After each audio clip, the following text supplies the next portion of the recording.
மெயினாக urban middle class நகரப்புறத்தில் இருக்கக்கூடிய ஒரு மத்திய வர்க்கத்தில் இருக்கக்கூடியவர்களும் விஜய் அவர்களின் பக்கம் தங்களது பார்வையை திருப்புறதற்குரிய வாய்ப்புகள் இருக்குது.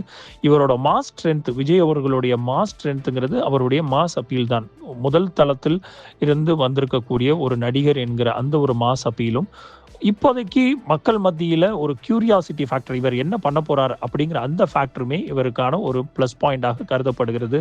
ஆனால் 2026 தேர்தலில் நான் முன்னமே சொன்ன மாதிரி அந்த ப்ளஸ் பாயிண்ட், அவரோட கோர் ஸ்ட்ரென்த் எப்படி வாக்குகளாக மாறப்போகுது அப்படிங்கிறத நம்ம எதிர்பார்த்து காத்து கொண்டிருக்கணும்.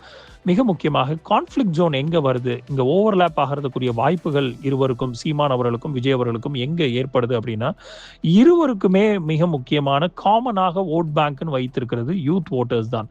அது போக ஆன்டி எஸ்டாப்ளிஷ்மெண்ட் மைண்ட் செட்டில் இருக்கக்கூடிய அரசு ஆள்பவர்களுக்குரிய எதிர் திசையில் இருக்கக்கூடியவர்கள் வாக்கு வங்கியும் இளைஞர்களுடைய வாக்கு வங்கியும் இந்த இருவருக்குமே மிக முக்கியமான ஒரு காமன் கிரவுண்டாக இருக்குது. அது போக மாற்றம் வேண்டும்னு நினைக்கக்கூடிய ஒரு மக்கள், சேஞ்சை எதிர்பார்த்து இருக்கக்கூடிய ஒரு மக்களும் இவர்கள் இருவருக்கும் வாக்களிக்கக்கூடிய வாய்ப்புகள் இருக்குது.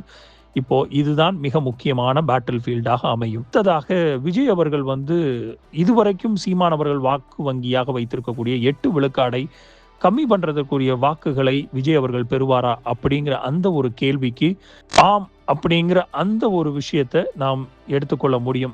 ஆமாம், கண்டிப்பாக விஜய் அவர்கள் சீமான் அவர்களுடைய வாக்கு வங்கியை ஓரளவுக்கு சிதலமடைய செய்வார் அப்படிங்கிற அந்த ஒரு பார்வையை நம்மளால் மாற்று கருத்து கொண்டு பார்க்கவும் முடியல. ஏன்னா காரணம் விஜய் அவர்கள் ஒரு ஃப்ரெஷ் ஃபேஸாக அரசியல் களத்துக்குள்ள தமிழ்நாட்டில் வருகிறார்.